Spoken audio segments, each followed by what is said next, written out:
And welcome to St. Louis on the Air. World Cup soccer begins next week in South Africa. The world's most popular sport will capture the attention of people in all corners of the earth. There are a lot of backstories connected with the games, one of which is the very special relationship that South Africa has had with the game, even under the worst possible conditions. Then there's the St. Louis connection. Soccer has always had a very special place in our town, including playing an important role in World Cup history. We'll talk about it with Chuck Korr, Professor Emeritus of History at the University of Missouri St. Louis. His book, More Than Just a Game, Soccer versus Apartheid, the most important soccer story ever told, tells an intriguing chapter of South Africa's soccer history. Tom Schwarz is director of the St. Louis United Football Club. Gentlemen, thank you very much for being with us today. Thank you. Thanks for the invitation. I know you're all getting very excited because the World Cup looms just a few days away, actually. I know that's a big event in your lives. But, Tom, let me begin with you. Why is it, do you think, that soccer is such a universal sport and acknowledged and played all over the world, but really is kind of a second-class citizen in this country? I think it's basically because our best athletes don't play soccer. Our best athletes play NFL football, or gridiron football, as the rest of the world calls it, and basketball. And there's no money in soccer. So I mean, that's my take. What do you think, Chuck? Well, part of it's just a coincidence. If you look at the calendar, by the time professional soccer made its way to this country, by the time people thought there was a potential for it, where are we going to fit it in? I mean, when you and I were kids, there were 3 distinct seasons. Now there aren't even that. I mean, I think it's in April. All 4 sports, or three of the sports are going at the same time, plus the NFL draft is getting ready. That's part of the problem.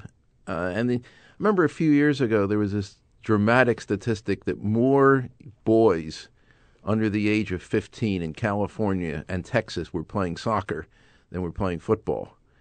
You get to the age of 15, if you want to be a high school hero, you don't do it by playing. In most places, you don't do it by playing soccer. You do it by playing football or basketball. And yet, particularly in this town, it seems, there's even the phrase "soccer mom," and this is a phrase that applies all over the country because for a long kids, time here. Yeah, right. But kids do grow up, many of them playing soccer, and then seem to drift away to something else. I don't get it. Well, I think that what I've been noticing over the past 10 years is how many kids are interested in the world game. I think they play soccer, and now, you could never get it on TV. I'm a recent convert to the sport, but I have good friends who grew up with, Soccer Bay, Germany. They guys in their 40s who watched it religiously on Channel 9 every Sunday morning.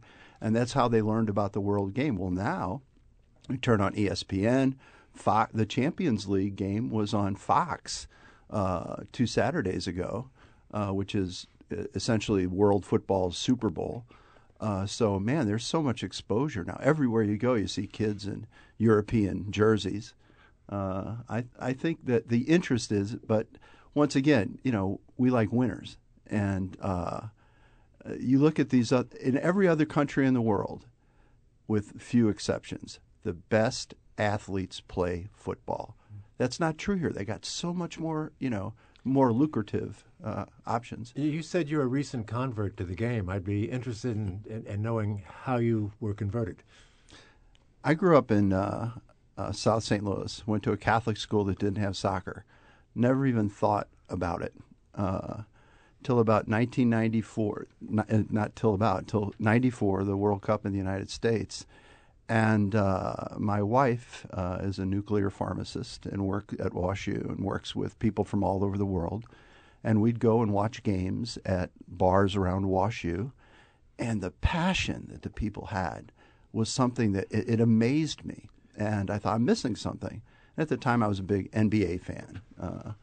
But it's been a slow march into the dark side since then, because once again, I can't tell you that to watch the game at its highest level, it's not like any other sport, and that's what got me hooked. Chuck, done. and you're an absolute nut about it. Well, I mean, I've spent enough time living in England by American standards. I am, because I used to go out and watch it live before it was on television here. I think there's something else, a really important distinction between the sport being popular and it being a major TV event here. I mean, if you when we moved to St. Louis in 1970, we were driving around looking for apartments. And we're driving by a park, and I said to Ann, look at the goalposts, or the goals. And she looked and said, but there aren't any goals. I said, those are soccer goals. This place is different. This is not Southern California. When Allens, you go around Southern California, you see kids playing soccer everywhere. The other big difference is in the rest of the world, soccer is a sport that kids, working class kids, poor kids, whether it's in the barrios in Buenos Aires, whether it's in the industrial areas of the north of England, you get some rags, you bind them up, you put 2 jackets out. Here, it's until very recently has been a very middle class sport. It's been a sport for kids who didn't want to play football. You played soccer in this country in opposition to playing something else. The rest of the world, it's the first choice. So here again, money is an issue because you don't have to spend a lot of money buying equipment necessarily. And, of course, in terms of its expansion, it's the television thing and the revenues and the exposure that would give to it. Yeah, there's an interesting analogy, though. When I started doing the research on the English Football Club, West Ham United, which is one of the poorest areas of London. It's your first book, right? That's the first sports book, right. Yeah. And I would go out there. I was there during the summer, so there weren't any matches. There weren't any fans around, but there was a school next door.